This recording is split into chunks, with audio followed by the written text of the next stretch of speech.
Yeah. Well, first of all, congratulations on the movie. It's fucking amazing. It's bonkers, isn't it? Yeah, It's thank you. yeah. I mean, listen, it's everyone's heard about like, oh, the first one didn't work and this one does. So like that's not like super interesting. But I think even if you remove that, just the Yeah, fact that this is the movie that James got to make for as much money as I'm sure as it costs to make yeah. is rare. Like just it's so purely and clearly his vision. So that's whenever you first become a part of it, it's got to read really exciting as like, wait, this is what you're doing? It's funny because when I first read the script, I couldn't believe how funny it was, Yeah. and there was just so many moments where I just had to stop and go, "How the fuck are they going to get away with this?" Yeah. And then there was so many of those moments, and I was just thinking, yeah, I really can't see how they're going to leave these bits in or how they're going to. And then I got to the end, and I'm thinking, how the fuck are they going to make this? Because Yeah. it just felt like a comic book had exploded.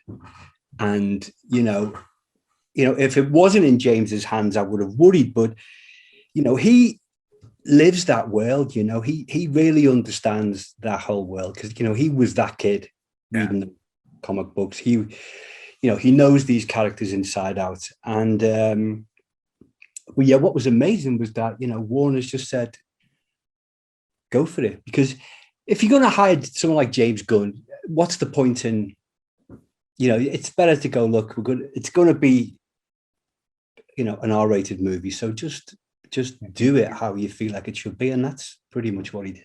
Yeah, he's never not made essentially a trauma film. Like he makes the biggest versions of those possible. And if you like that thing, it's great. Yeah, well, I love that because trauma thing is in his DNA. No. He's a rebel. The fact that And he went to make these huge movies with the two Guardians movies really just show what a great director he is, that he yeah, can actually PG-13 it and still make it completely original right, and because really it's funny and just totally entertaining. yeah, it's because it's so purely his vision of those characters. And it's true. It's like I think those are, almost a harder thing for him because it is like I know this one side of you wants to go a little more extreme than Disney will allow you to go. So how can you get around that in a creative way? What can you do that's going to make you satisfied? Because they are still very Yeah. personal films. And this is just the exact opposite. Yeah, I mean, I think he just got let off the leash, but there's a lot of sides to him, and I don't think he feels necessarily that he's having to tone it down when he does No. Guardian. I think he just realizes that they're a different type of movie, and he goes for that in his own way. So, he's just he's a very good director. He Yeah. really. When you read this script, or really any script, is the first wave just as what it is as a movie? At what point do you start thinking about the music? I imagine first you have to be like, okay, I know the type of movie. I think it's a good movie. I think I can do it. Then Yeah. at some point you start to figure out like what would it sound like? Because we always hear it as a finished product. Even Well, earliest I see a movie, sometimes the music's still there. We never hear it without the music. You're reading it before it. Everything is before the music for you. yeah, everything I see is before the music, and it's I mean, at first it's weird because I remember the first like half a dozen movies I did. I just thought they were all shit because they didn't feel like movies. Yeah. I had no experience that you need this completely blank page to then bring that huge side of the cinematic experience to the film, which is what music is.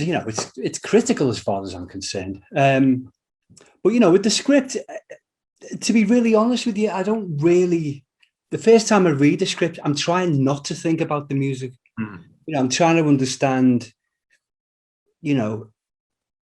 the story. Is this a great story? Where's it going? What's it saying? Mhm. Is this good art? Is this something that is worthwhile? Is it going to mean something to people? So for me, the decision to do a movie is usually based on, if the script gets me excited and I feel like, it's something I could bring to the table, with whatever I do. And, the other big decision is the people. Are the people the sort of people that have got integrity? Are they going to be good to work with? Because like every walk of life, you got assholes and you got really good people who really mean what they're doing. So, they're the two main things. And I don't really tend to think about the music till afterwards. And I usually read the script before I talk with the director. That's kind of how it works. Yeah.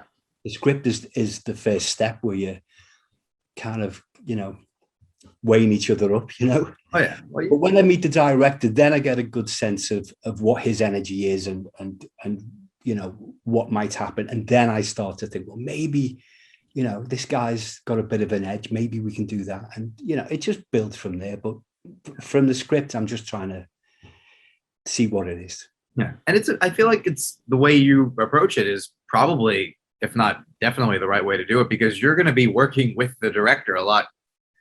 Not every production department has that sort of connection. Sometimes it's a big team and you're a piece of it.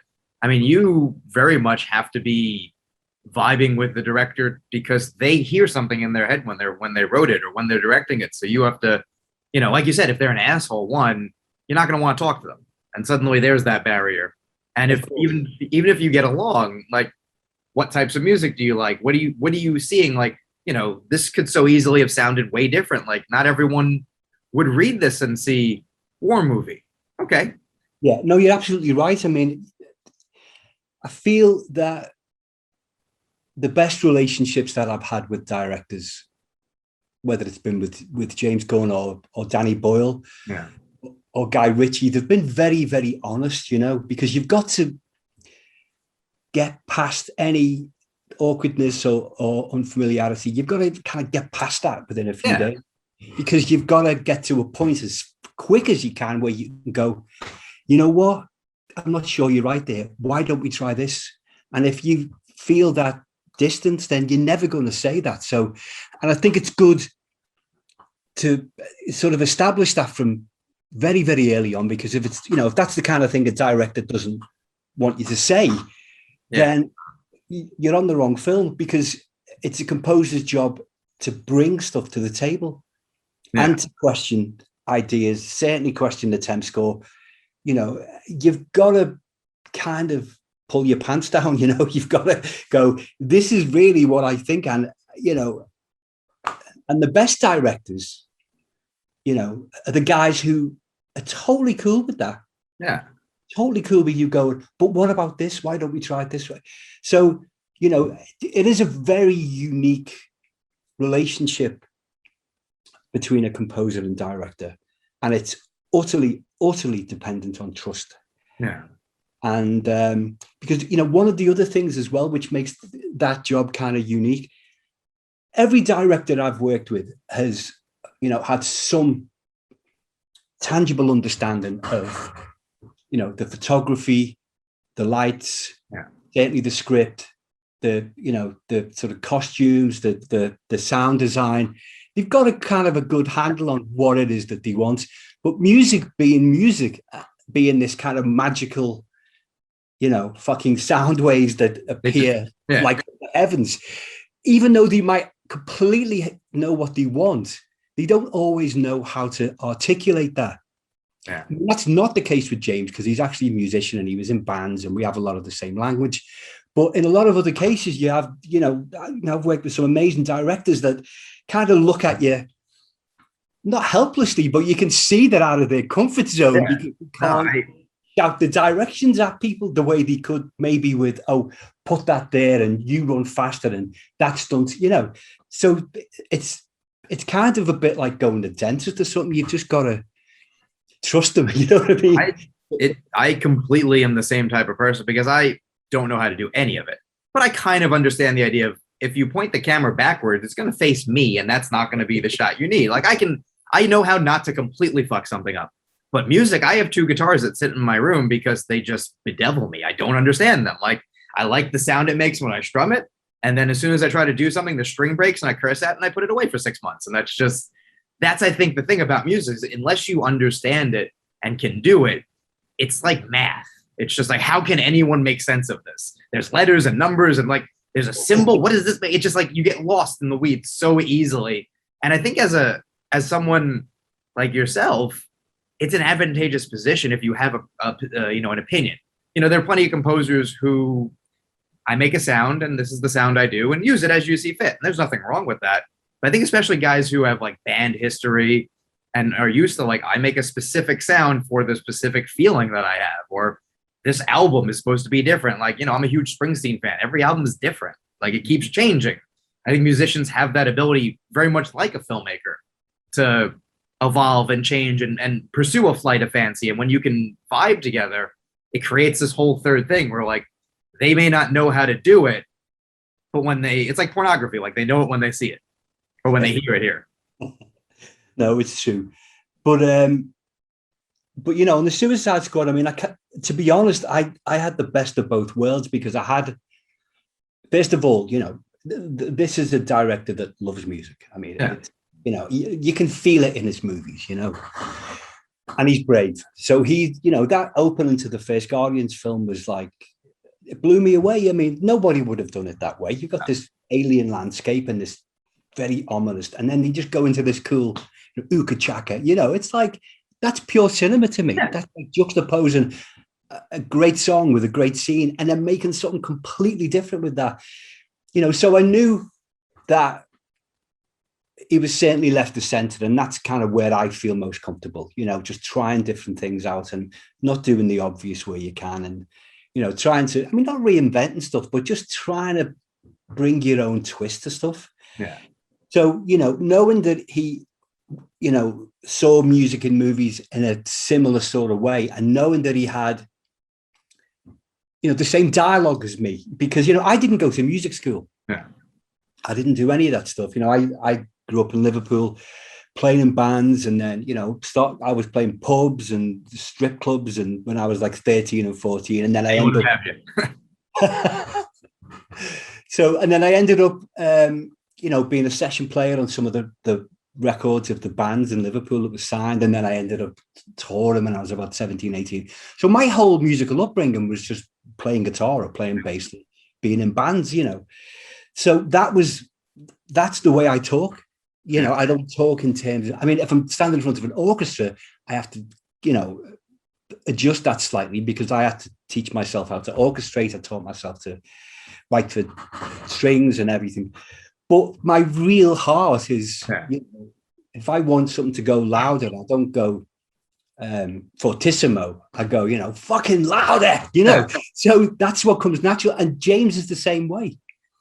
And, because he come from bands and he was a musician himself, when he says something like, John, what you need here is a fucking big fuzz bass hitting that low thing.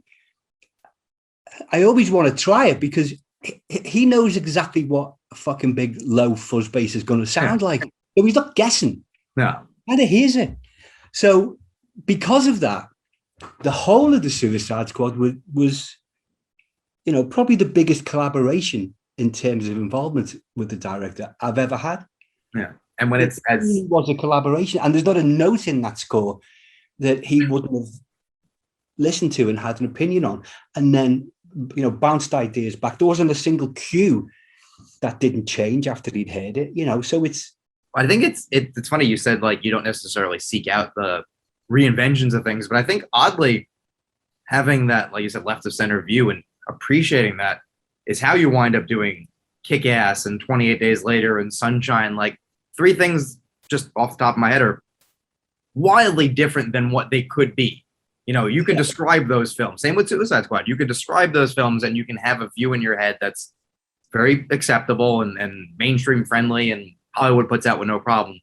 And then when you see them, you go, they look different, they feel different, they sound different, but all in good ways. So I think it goes to show like having that personality, serves a purpose, and being able to communicate with a filmmaker, whether it's working with Danny a bunch of times or here with James because he can understand the music, to go, I see this as weirdly as you do. Let's embrace that as opposed to let's make it as simple as possible. It's you kind of have a responsibility to, not just paddle in the pool that that other guys have you've got to try different things, and most of the things I tried don't work, but sometimes they do. And it's like Sunshine was a good example. I love space movies, but there was no way that I was going to do Sunshine, to grow in love, which is the big held space codes and the clusters and as much as I love it, there was no interest in me to just replicate that. So a lot of it is ambient. Some of it is fucking dance music. You know what I mean? Like Adagio, the big kick, and it's got a lot of distorted basses. It's got instruments that you would never imagine as being for a space movie, but it worked, and we made it work. And same with 28 Days Later. It's the last thing I wanted to do was a zombie score. Yeah. And I know Danny wouldn't have wanted that. I mean, I didn't even have to sort of have the conversation with Danny. I knew that he wouldn't want that kind of sound, even though we love those movies. Yeah. So for me, I looked at the 28 Days, as being more like an apocalyptic road movie. Yeah. And when you see it that way, then you see everything from a different angle. So it made sense to me to do kind of the opposite of what a zombie score would be. And, instead of putting the music on the most violent, hardcore scenes, kind of just leave that to the real sound. And then, all the bits that were more reflective, where you'd never have music in a zombie film, that's where I started to write music. So it was kind of all in the wrong place, But as long as you're consistent and you stick to those rules as much as you can, you end up with something that is familiar but new. You're telling a story also, and it's the story people are listening to. And as long as you're, like you said, consistent, as long as you're obeying whatever rules you're coming up with, it works. Exactly. And there's times where you go, you know what, it's just that controller idea just doesn't work here, and then you just stop and you do what does work. But I think starting from the point of view that isn't what's expected, no matter how left or right or under, you suddenly see things slightly differently, and different ideas come. And once you get something that's working, then it creates its own energy and its own rules then. So that's always worked for me. And the other reason is that whenever I try to be somebody else, I never pull it off. I mean, in the very early days, I tried to be this, and I didn't have the technique, I didn't have the musical education. The only times I liked what I did for those early movies was when I was just being myself. Yeah, being the kid from Liverpool who started off as a guitarist in a punk band. Yeah, then it felt real to me, and the epiphany was I realized that when I was just doing things as I saw them and doing what was the most truthful, that was the stuff that directors were responding to. For sure. So at that point, it was like, well, stop trying to be somebody else and just it's like yourself, It's like the actors, James cast the actors because he wanted them. So if Stallone comes in and tries to do an Arnold, it's not going to work. I don't want you to do that. We want you. And I mean, the knowing whether it's your strengths or your weaknesses or just interest level, I think that's the key to any creative person, because you're not really being creative if you're trying to do something else. And it could be as simple as just, I want the music to lead into a soundtrack drop, like a needle drop, which is not my music. But at the same time, my music is going to start it. My music is going to finish it. So I need that to still be me, even if it's going to turn into, a Steely Dan song or whatever the song is going to wind up being. Yeah, I mean, you have to weigh all these things up, and it's not like you have this rigid thinking that, that doesn't sound like John Murphy. It's never like that. And, it's not even thought out. It's just kind of a road sense you develop after a bit where it's being truthful and you just, I imagine you just hope for the best, that the director gets what you're doing. And, I think the best thing James did on this was basically let me do my thing first. And he said, go with your gut, is what he kept saying. Go with your gut, and then we'll go to work on whatever it was. And I would always give him like 2 or 3 versions of every scene. When one would bounce out to him, and then we'd go to work on it. But he didn't put any restrictions on me. He just said, go with your gut and we'll have a listen, and then we'll just take it from there. So, if he trusted me, then I had to trust him. So I just trusted him that he meant it, and that's how it worked out. And I think it worked out amazingly, first of all. Thank you. But I don't want to take up too much more of your time, but I want to just wrap by asking, is there a type of score that you would ever want to pursue that you haven't yet? Obviously, like you said, being yourself is what works.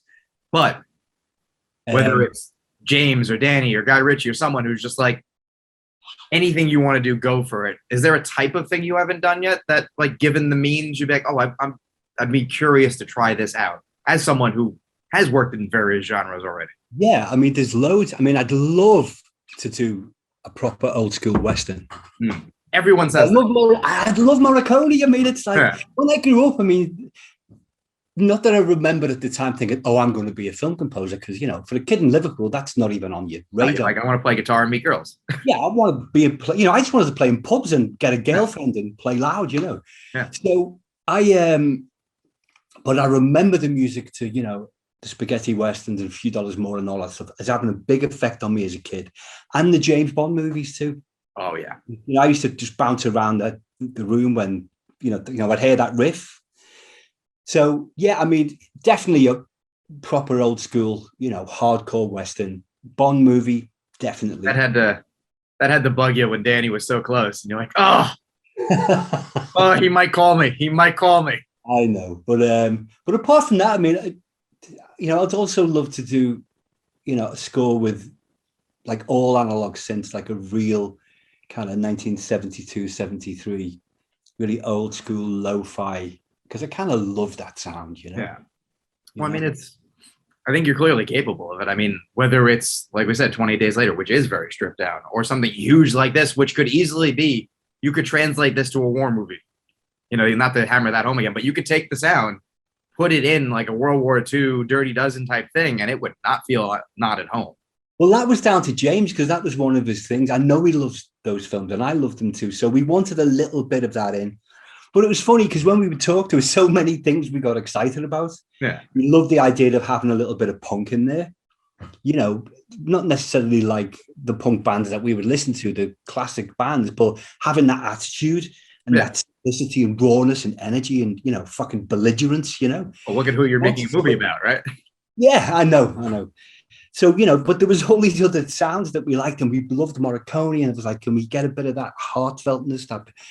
And in the end, we sort of got, we sort of injected the score with all of these things. Yeah. Because we just wanted to hear them. There was no, everybody's saying, oh, it's so different from the usual superhero movie. And that's great. Yeah. But we never set out to be different. No. We just wanted to entertain. And that was it. We wanted to entertain. So we just put in the sort of sounds and the sort of feelings that we wanted to hear if we were watching that scene. Yeah, and who has a better opportunity than you guys, because you're doing so many things no one's seen before. Like, you literally, okay, we need a theme for a giant starfish. No one's ever done that, so we can make anything we want, and it's going to be the right theme. I mean, the irony is, although it's the biggest film I've ever done, it felt like doing an indie movie. Oh, yeah. It felt like, because you're working with, you're talking to the director, practically every day, and the producers were amazing. They were, as much rebels as James was. So they were like completely supportive. It was, there was none of that interference or committiness or anything. It felt like doing a little indie movie, only it was this huge fucking big movie. But, that's down to the people I was working with, really. Oh, yeah. And the luckiness of James sort of having them over a barrel and being like, wait, I kind of have Warner Brothers hostage for one movie. Let's really make this count. Because it's such a rare opportunity, because, everyone, whether you're, whatever studio it is, there's guardrails for what they think is good or bad. But, there are occasions where, like, well, we want to work with this person bad enough that we'll just say yes, unless they come up with, so we're making a snuff film. You're like, oh, well, we have to say no because there's several laws you're violating. But short of that, we'll trust you. Yeah, I mean, I think there's that much trust with James anyway. I mean, I went down to Atlanta to have a few days on the set while they were shooting, and even though it was this huge set, they built this huge big beach, and I'd never seen anything like it. The vibe on the set was unbelievable. Everyone was chilled out. People were laughing and talking with each other. Some sets can be quite oppressive. Yeah.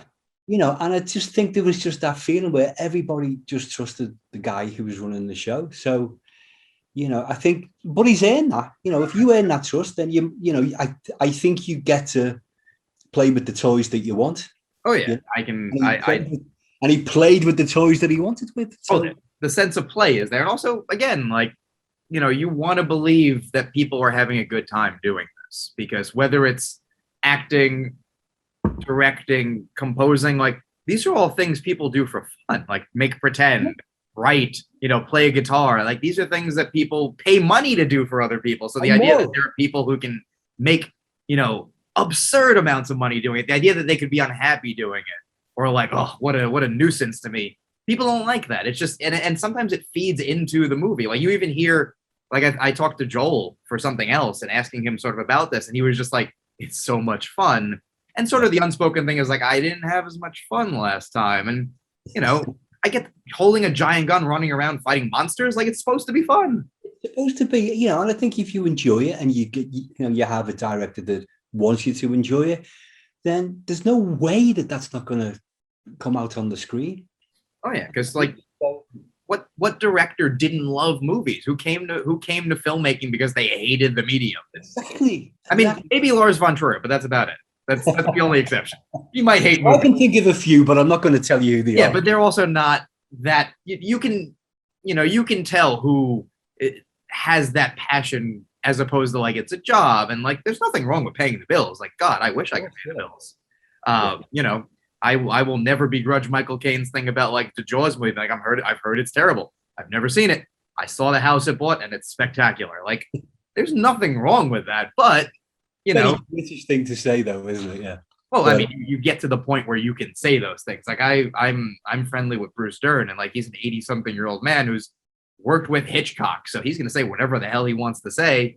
And there are times he'll tell me things. I'm like, I'm still a journalist. You probably shouldn't be telling me this. I won't write about it. But don't say those things. You're too honest. Well, I think when you get to be that much of a legend, you can literally say what you want. Yeah, exactly. Short of things that will trouble. But I mean, at the end of the day, I think that's the thing. You want to believe people are enjoying themselves, and it's impossible to watch this movie and not think people are enjoying themselves all the way down the line. Whether you were, in this movie for one scene, there's some big people who are basically in one scene, or editing the film where you're just which take of this horribly gory thing am I using? This is so much fun. Or composing the score. All of it seems like fun, and that's what makes it, I think, honestly, my favorite movie of the year, but I think a movie people responded to. Yeah, I think, I mean, look, I love the big, the big sort of serious and moral superhero films like the Avengers and all that stuff. But, I also love the irreverent stuff. Yeah. The stuff like the Suicide Squad and Deadpool. I love that stuff too, because to me, it feels a bit more like a comic book. It's what I grew up with. So, I think there's enough space for both, the PGs and the R-rated movies in that genre. And I think the fact that we've got a film like the Suicide Squad really going for it, people just responded, because it was well, thank fuck, we're now seeing, they want to see someone's head blow off and leave half the face dead, or they want to see a massive big, kaiju starfish fighting, because it's fun. Yeah, I mean, it's fun and it's funny. Because that could easily, and I know I don't want to keep you any longer, but it could so easily have been silly in the wrong way, the giant cliche thing, the fight at the end, where you're no, even if you don't know who Starro is, and probably most people watching won't, the concept of the most devastating thing in the world right now is a giant starfish. And it looks like a giant starfish. It walks like a giant starfish. It embraces the silliness of it. I know, when it first starts to move off, and, I thought, I can't put a serious score here. I've got to go with more of a... Yeah, it's got to be... punky sort of thing. It's just fun, because we wanted to entertain. And and you certainly have. And I I very much hope that there will be another one because what you guys accomplished was special. I mean, even beyond fun, it's special to see that kind of collaboration come about and everyone to be on their game and to really show like if you stretch not just like a comic book movie, but a giant movie and the sound of it, every little bit of it can be just stretched a little bit. Yeah. You don't break it, but you make it bigger. Exactly, God, which everybody thought like that, but people have responded to that. So, what would be great if we get more movies like this now. Fingers crossed that James retains his clout and can hold him over a barrel again. But thank you so much. Thank you so much for doing this. Apologies for the coughing fit, but no, okay. This was fun. And like I said, I only can appreciate music. I can't understand it. So there's something about that's the main thing. I look, big secret. I don't understand too much of it either, but I know when I love something. And I know it means something, and that's all you need to know. The rest of it's just numbers, math, and noises. There's so much in. So I love Springsteen. I've seen Springsteen on Broadway 3 times now because I'm poor, and I just give all my money to him. But he talks about like wanting to be Elvis essentially, and then just saying like, I don't know how to play the guitar. I'll figure that out later. I got to get to this part, and like the idea that like there was a time where someone I associate as like a god of music didn't know how to do it. Just knew he wanted to do it, and I'll figure it the fuck out later. Yeah, well, he knew the most important thing. He knew that he wanted to do it, and that is all that matters. The rest of it, and I mean, to go from there to, the boss. You can tell it worked. And I mean, I'm sure that's something that you feel also. Like I was in a pub, and like one eye on the guitar, one eye on that girl down there, and this is as good as it's gonna get. I just made a movie that cost like the more money than I'll ever see in my life, and it just went into a thing. Like it's not even real. It's just a thing. It still all feels weird to me, just even living in Los Angeles and working with, some of my favorite directors, working with, with James Gunn and Michael Mann and Danny Boyle and it's kind of hard to believe, and I don't ever get used to any of it. I think that's what makes it good, though. Like, how the fuck am I here? I think when you get used to it, it stops being fun, is the thing. Yeah, well, I don't think I'll ever get used to it. That's maybe why I work so hard. I don't want to let go, but yeah, it's been a lot of fun. Well, keep up the good work, and I think enjoy this because I mean, everyone wants to talk about a million different aspects of it, whether it's how many people watched it in the theater or HBO Max. Like, who cares? Like at the end of the day, people enjoyed it. Everyone got paid. So no one's losing it. No one's not going to be able to feed their family on it. Everyone had a good time, and there's a solid chance we'll make another one. Like, what else do you want out of it? We love the process, and people are enjoying, how it turned out. Exactly. You can't ask for more than that. No, what more can you ask for? Yeah, if you start worrying about what Time Warner's doing, you're in the wrong business. Like, don't even look at this. That would screw me up. I just, you're like, my check cleared. My work about the money is done. Are people enjoying it? Yeah, you just do the best that you can, so. For sure. Awesome. Well, thank you again for doing this. This was awesome. Thank you, Joey. Thanks for having me on, mate. Oh, yeah, my pleasure.